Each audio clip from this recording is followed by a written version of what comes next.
Lihat ceramahnya pun dikit, lam yakum bima anzalallahu faulaika humul kafirun, mengkafirkan pejabat-pejabat karena Pak memberikan hukum selain hukum. Yang tidak menjalankan hukum Allah adalah kafir langsung. Sak presiden kafir, ini kafir. Loh, kok enak? Anda pilih orang kafir, berarti Anda telah menyerahkan urusan umat Islam ke tangan orang kafir. Sehingga seorang kafir ini Anda berikan jalan untuk ke depan ngerjai umat Islam. Saudara, merusak umat Islam, melanggar aturan syariat. Pasca penangkapan Saudara M pada tanggal 27 April 2021 lalu, penyidik Densus 88 masih terus melakukan pendalaman dan pengembangan. Di sini justru saya lihat ya, yang hadir di sini ini sudah rindu pada syahid semua. Ini sudah rindu pada syahid semua. Voting, kalau kita pegang 2/3 kursi yang ada di DPR, kita menang. Kalau menang, berarti hukum hudud akan bisa jalan di kita punya negeri. Dan siapa bilang hudud nggak bisa jalan di Indonesia? Siapa bilang hukum Islam nggak boleh berlaku di Indonesia? Bisa.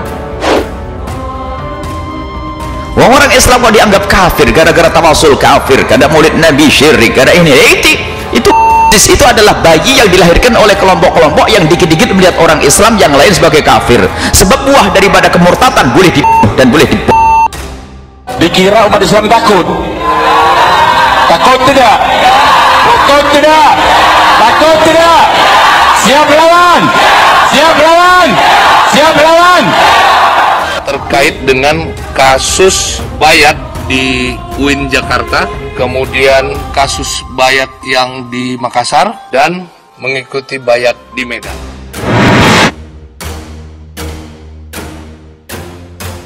Terkait dengan keterlibatan aksi-aksi terorisme yang dilakukan oleh Saudara M di beberapa wilayah di Indonesia, termasuk keterlibatannya terhadap jaringan teroris. Orang ngaku-ngaku Nabi itu enteng, mudah dijauhkan. Yang menjadi masalah itu yang ngemas pemikiran itu loh. Seolah-olah Islam menyelesatkan orang itu. Orang-orang atas nama dakwah. Kita tidak mengarah kepada namanya saja. Itu kan salah satu bayi yang dilahirkan oleh kelompok tertentu. Makanya kami lebih luas memandang. Cara pandang kami pandang ke Allah lebih luas lagi.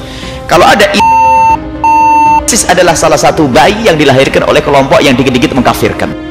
Ya Allah, jika ada di antara umat Islam yang ada di Jakarta ini yang sudah dinasehati ulama agar jangan memilih pemimpin kafir, tapi dia tetap bandel, ya Allah, tapi dia ingin melawan Engkau, dia ingin melawan daripada fatwa ulamanya, ya Allah, dia sengaja memilih orang kafir sebagai pemimpin. Urusan ente yang telah melahirkan itu semuanya. Orang Islam kok dianggap kafir gara-gara tawasul kafir, karena maulid Nabi syirik, karena ini itu bubit dari itulah.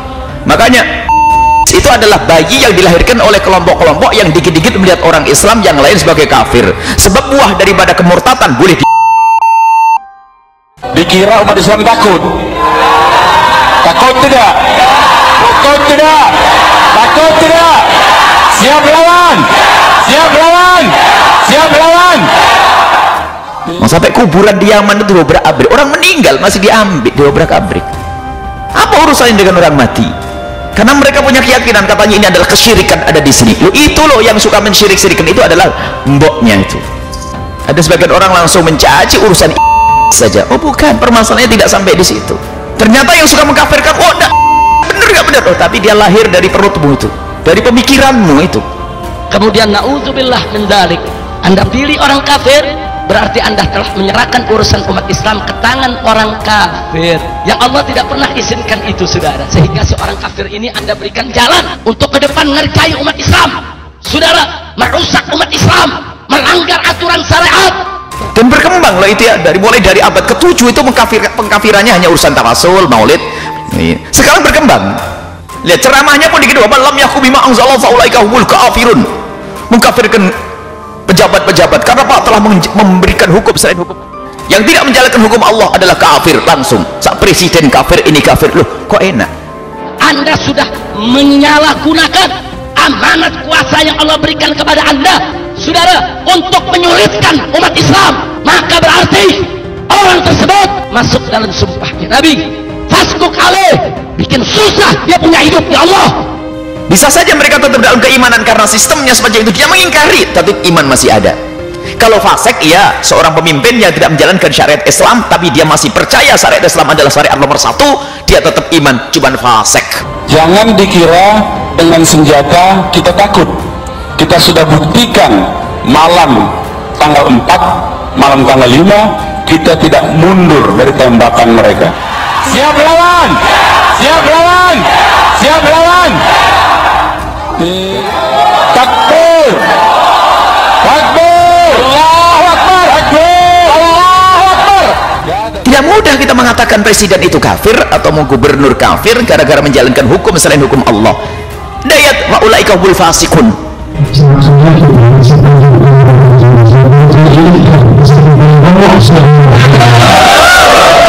Banyak orang sudah memantau bagaimana sepak terjang Munarman yang sudah ikut menghadiri proses baiat kepada ISIS, teroris internasional. Masyarakat paham bagaimana baiat ini dilakukan, baik itu tahun 2014 di Jakarta, di Medan, di Makassar ya, Jakarta dan Makassar tahun 2015. Nahnu nubayi'u khalifatal muslimin Abu Bakr al-Baghdadi Faulaika humul fasikun. Ayat kan kita, wa man lam yahkum bima anzalallahu faulaika humul kafirun, wa man lam yahkum bima anzalallahu faulaika humul fasikun, wa man lam yahkum bima anzalallahu faulaika humul zalimun. Ini kalau mau ngalihin isu, mau nangkap, mau presiden, nah nangkap sekarang. Tolong presidennya. Nangkap, alihin isu, nangkap saya. Ya, tolong presidennya, menghina kalau negara, biarin. Al-Quraisy Al-Husaini Al-Sam'i wa ta'ati ala kitabillahi wa sunnati rasulihi fil mansyati wal makrahi. Ada 3 martabat. Kenapa kita ambil satu saja lalu mengkafirkan pemerintah? Kafir. Loh kok enak. Dari sinilah muncul, lahirlah bayi-bayi pengebom tuh. Kita harus bersyukur ya, Densus itu sudah proaktif, bertindak proaktif karena melaksanakan program Kapolri yang namanya presisi. Kalau seandainya anak yang ngebom itu kemarin duduk dengan seorang guru yang ahli istiqomah, itu saudaramu. Kalau dia sesat, bawa kepada kebaikan. Bisa dibayangkan bulan lalu kalau Densus itu tidak cepat, itu bom sudah jadi ratusan jumlahnya. Ratusan jumlahnya, datanya membuktikannya Munarman ini teroris atau bukan nanti di sidang pengadilan. Takbir! Takbir! Allahu Akbar! Takbir! Allahu Akbar! Tidak akan ngebom. Itu namanya salah berpikir, bukan salah orang tersebut. Dia adalah orang-orang awam sekali kok. Yang masuk dalam itu semua adalah orang yang awam, bukan tercatat di sebuah pesantren dia adalah yang rajin ngaji, khusyuk, berbuat baik banyak dengan orang, bukan. Densus itu sudah punya bukti yang sangat lengkap. Polisi bertindak sesuai dengan undang-undang. Tidak bisa tidak. Kalau ada kekurangan, proses melalui salurannya itu peradilan. Adalah orang-orang awam yang tidak tahu siapa dia. Sampai itu ayo surga, bidadari sana surga. Sehingga kalau bicara kami tidak akan mengarah kepada ISIS. Nanti takut orang hanya ngurusi ISIS tok saja, sementara nanti akan tumbuh hal-hal yang macam-macam. Dan bisa saja pengebom itu tidak ada hubungannya dengan ISIS. Rupanya adiknya ISIS mungkin itu ada, lahir dari ibu yang sama tadi, yang dikit-dikit kafir, itu sesat. Sudah terbukti di akhir zaman ini, Rasulullah SAW itu sudah memberi kabar bahwa akan ada penguasa-penguasa zolim atau orang-orang yang disebut ruwaibido. Ruwaibido itu adalah orang-orang bodoh tapi mengurus urusan umum. Ketika Hamas melaksanakan pemboman, dia bilang kami yang bertanggung jawab, berarti organisasi yang bertanggung jawab. Nah selama ini kita kan tidak pernah ada satu organisasi yang menyatakan kami yang bertanggung jawab, kan tidak. Yang ada manusianya. Juga semuanya itu saudara-saudara kita yang kepleset, kita tarik. Ayo, mereka salah berpikir, salah cara berpikir mereka. Kalau seandainya mereka duduk dengan orang yang benar cara berpikirnya, tentu keberaniannya akan diarahkan kepada perjuangan yang benar. Ya ada, jangan ditakut-takuti umat Islam dengan senjata. Jangan sekali-sekali menakuti umat Islam dengan senjata. Kita nggak akan mundur. Belum lagi nanti ada, tapi kan kadang-kadang bisa buatan Yahudi dan sebagainya. Loh, kalau Kalau Yahudi, orang di luar Islam membuat seperti itu, dari dulu sudah tahu kita. Cuman kita tidak harus begitu. Tidak harus kita menisbatkan urusan ini kepada Yahudi, Nasrani. Tidak. Dari Nasrani, Yahudi sudah dari dulu Al-Quran sudah menjelaskan walan tardu angkal Yahudu walan Nasara. Akan tapi kita lebih ngurusi rumah tangga sendiri. Itu loh, ada pemikiran-pemikiran yang di dalam Islam yang mengajak orang untuk teror ekstrim. Itu ada. Kalau saya di forum kan nggak mau kayak gini. Nggak boleh. Dengar dulu, Anda nggak tahu apa yang saya maksud. Dengar dulu. Diam Anda.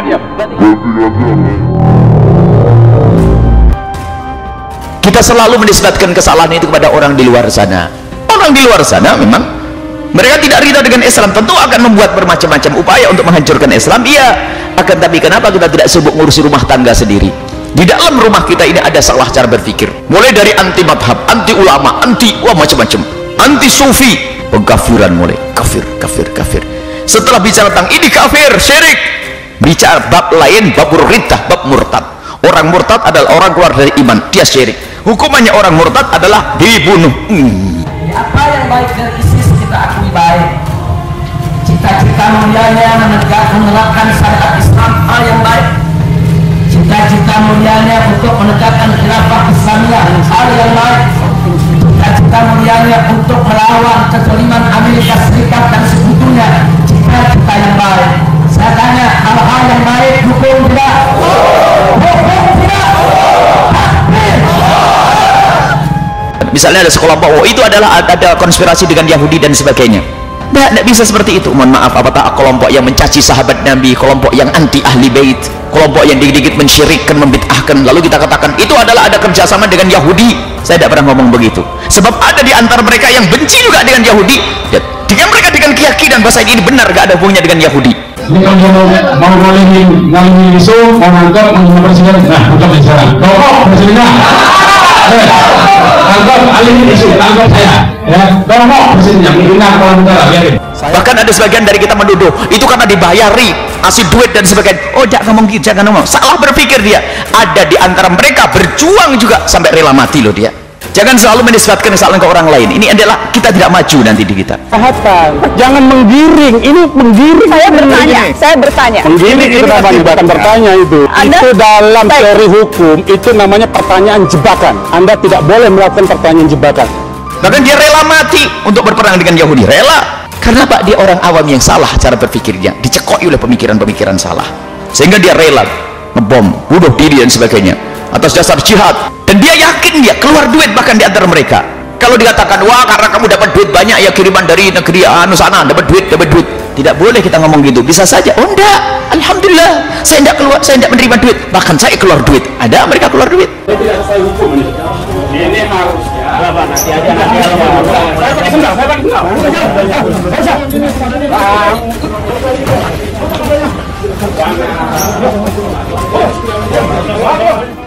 Kami seru kepada aparat pemerintah, Kapolri dan yang lain sebagainya, cermati ada kelompok-kelompok ekstrim yang muncul di dalam tubuh umat Islam, tapi bukan Islam itu. Kita nggak takut. Di sini justru saya lihat ya, yang hadir di sini ini sudah rindu pada syahid semua. Ini sudah rindu pada syahid semua. Salah berpikir. Islam indah. Kita adalah Islam ahli sunnati wal jamaati al-asyari sufiyati dengan dunia tasawufnya. Terus tasawuf itu apa sih tasawuf coba? Mengajari kelembutan hati, kasih sayang, nggak akan kebayang membunuh apalagi ngebom. Pak Munarman, biarkan saya bicara. Pak Munarman. Yang maksud Pak Munarman. Ini situasinya begitu. Kita bicara baik. Kita bicara konteks. Nah, inilah orang yang suka mencaci maki ini adalah bibit. Nggak usah bicara tentang ISIS. ISIS di negeri dan sana. Akan tapi muncul orang-orang semacam ini. Tolong cermati. Jika orang dikit-dikit dikafirkan dan dikafirkan, sikap kita adalah kembali kepada manhaj kita, manhaj ahli sunnati wal jamaati asy'ariyati, dengan pemikiran akidah yang jelas. Ini kalau mau ngalihin isu, mau nangkep, menghina presiden, nah untuk bicara. Kok presidennya? Tangkap alihin isu, tangkap saya. Ya, kok presidennya menghina kepala negara, biarin. Sufiyati, mengajarkan kasih sayang dan kelembutan hati, tapi tetap punya akidah. Kalau kita mengatakan orang Yahudi keluar dari kafir, orang ini, itu wajar mengatakan, itu adalah hukum.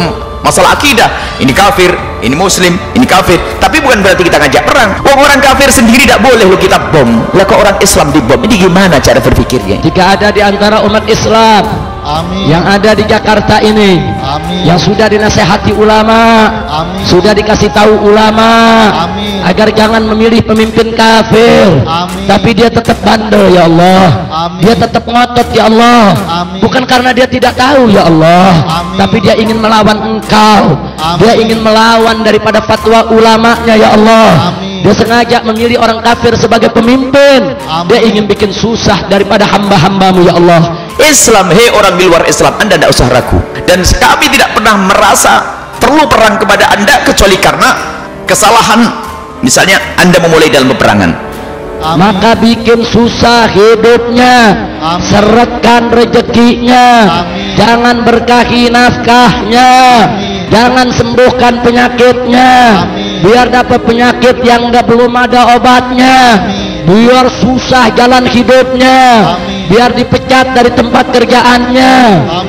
Dari dulu orang Yahudi dan Nasrani tidak percaya Nabi Muhammad sebagai Nabi, dan Nabi pun mengizinkan mereka hidup bersama Nabi, asalkan jangan membuat keonaran, sehingga hidup berdampingan antara orang Islam dengan Yahudi wajar. Masalah keyakinan, kita tidak bisa kebawa kepada keyakinan mereka. Menghukumi seseorang keluar dari iman seperti orang Yahudi dan Nasrani bukan berarti kita harus perang dengan mereka, tidak. Sudah saatnya umat akan melakukan jihad untuk kembali memerdekakan Indonesia. Sudah takbir. Habib Rizik, napa yang terhormat Gus Dur yang selalu menyebut saya teroris lokal. Sebetulnya sebaliknya juga serupa. Orang Yahudi dan Nasrani menghukumi orang Islam adalah sebagai seorang yang kafir, mengatakan ini adalah keluar dari iman, adalah kaidah masalah keimanan. Tapi setelah itu bagaimana interaksi dengan mereka adalah sebagai manusia yang hidup di semesta ini. Kita harus tolong menolong dalam kebaikan. Nah, ini dengan orang di luar Islam saja Nabi Muhammad mengajarkan kelembutan. Di dalam peperangan pun bagaimana Nabi menyebutkan, kalau dalam peperangan yang dahsyat di medan laga harus ada aturan perang. Jangan kau bunuh anak kecil, jangan kau bunuh perempuan, jangan kau bunuh sipil. Organisasi bajingan, tulis saja bajingan, ragu-ragu. Saya bilang begitu. Jangan kau bunuh orang tua. Lah ini siapa yang dibom kemarin itu? Lihat pendidikan dari siapa itu. Kalau dinisbatkan kepada Islam, memang itu muncul di dalam Islam tapi bukan dari Islam. Harus paham makna ini. Itu cara berpikir yang orang di dalam Islam tapi itu bukan dari Islam. Biar ditinggal lari bininya, biar lakinya kawin lagi, biar anak-anaknya ngelawan sama dia, biar hidupnya tidak bahagia, nggak dapat anak keturunan yang solihin dan solehat, hidupnya hancur-hancuran, nggak ada berkah, susah tiap hari, sedih tiap hari, gundah gulana tiap hari. Sehingga kami lebih senang tidak mengarah kepada satu kelompok saja, sebab kelompok itu kan salah satu anak daripada guru-guru ekstrim tadi. Anak dari anaknya banyak, nanti di setiap negeri ada gitu anak ini. Akan tapi ketahuilah itu ISIS dan yang lainnya itu adalah bayi-bayi yang lahir dari pemikiran-pemikiran yang tidak bisa menerima pendapat orang lain, dan gurunya sudah ada, Abdurrahman ibn Muljam. Dikira umat Islam takut? Takut tidak? Takut tidak? Takut tidak? Siap lawan? Siap lawan? Siap lawan? Allah, saya dan keluarga siap setiap saat untuk menghadapi mati syahid ya. Kami tidak pernah mundur selangkah pun juga. Gurunya ada pada zaman dahulu, yaitu orang Khawarij. Pada zaman sahabat Nabi ada gurunya. Yang dibunuh adalah gak main-main. Imam Ali itu yang bunuh adalah orang ngaku dirinya Islam yang jago jihad, menegakkan syariat. Saya ingatkan kepada semua umat Islam, siapkan senjatamu, siapkan senjatamu. Kalau besok ada panggilan jihad, siap tidak? Siap tidak? Orang Khawarij yang membunuh Imam Ali adalah orang yang disebutkan dalam riwayat bahwasanya orang tersebut sholat di belakangnya Imam Ali bin Abi Thalib. Masya Allah. Dan basah derai air mata, membasahi jenggotnya, tapi dalam hatinya ingin membunuh Imam Ali. Keluar Imam Ali dibunuh. 3 orang yang harus dibunuh waktu itu. Presiden goblok, kurang ajar, sampai dianjing-anjingkan, itu kurang ajar. Dajjal istananya menjadi istana iblis. Karena alasannya untuk menegakkan syariatnya sama, kasih menegakkan syariat persis, nggak ada beda. Alasannya menegakkan syariat. Dia hafal Quran katanya. Muawiyah, Amr bin Al-As, Imam Ali bin Abi Thalib yang akan dibunuh. Duanya lolos, satu yang kena. Sayyidina Imam bin Abi Thalib, Sayyidina Ali bin Abi Thalib dibunuh. Nunggu 30 tahun enggak. 2019 kalau kita bisa rebut secara konstitusional, maka tahun 2020 syariat Islam sudah bisa jalan di Indonesia. Haula'il kufar ya Imam Ali, apakah mereka dikatakan kafir? La, hum ikhwanuna baghaw alaina. Mereka itu masih Islam sebetulnya, cuman dia telah berbuat zalim kepada kita. Ingat, sistem perundang-undangan di Indonesia yang kuat adalah DPR RI. Kalau kursi umat Islam yang kursi syariat 60%, atau kita katakan bisa 2/3, apalagi, maka kalau ada hukum potong tangan pencuri, umpamanya diusulkan, didiskusikan, berdebat, deadlock, maka akan ada taswid, akan ada voting. Kadang-kadang kita dibawa kepada pertikaian yang sudah berlalu hanya untuk mengkotori hati kita. Bagaimana Sayyidat Aisyah dengan Sayyidina Ali dengan perang Jamalnya itu? Bagaimana Sayyidat Aisyah? Sudah berlalu kisah itu. Dan ada yang bermain, yang mengadu domba di antara kelompok-kelompok Islam itu sendiri. Sayyidina Imam Ali diadu domba dengan Sayyidat Aisyah radhiyallahu anha. Tapi anehnya si kodok, ada kodok ya, keliling sekarang ini. Kodok-kodok ini keliling ya ke markas-markas pasukan yang memiliki senjata untuk menakut-nakuti umat Islam. Muawiyah diadu dengan Sayyidina Imam Ali bin Abi Thalib. Ada orang yang bermain di situ. Munafik dari masa ke masa tetap ada, sampai hari ini pun ada pengadu domba itu semuanya. Ini harus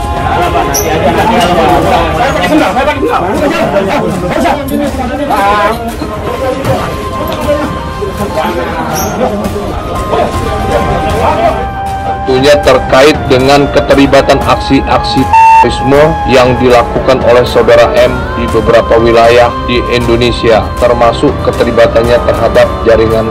Dikatakan oleh kata Imam Ali, kalimatul haqqin urida bihal batil, omongannya benar menegakkan syariat tapi tujuannya adalah kebatilan. Sama, sampai hari ini pun pembunuh-pembunuh itu seolah-olah adalah untuk menegakkan syariat Islam tapi tujuannya adalah nggak benar, telah dipakai oleh orang-orang yang voting. Kalau kita pegang 2/3 kursi yang ada di DPR, kita menang. Kalau menang berarti hukum hudud akan bisa jalan di kita punya negeri. Jadi siapa bilang hudud nggak bisa jalan di Indonesia? Siapa bilang hukum Islam nggak boleh berlaku di Indonesia? Bisa. Semua siap bersatu? Siap bersaudara? Siap rebut Indonesia? Takbir.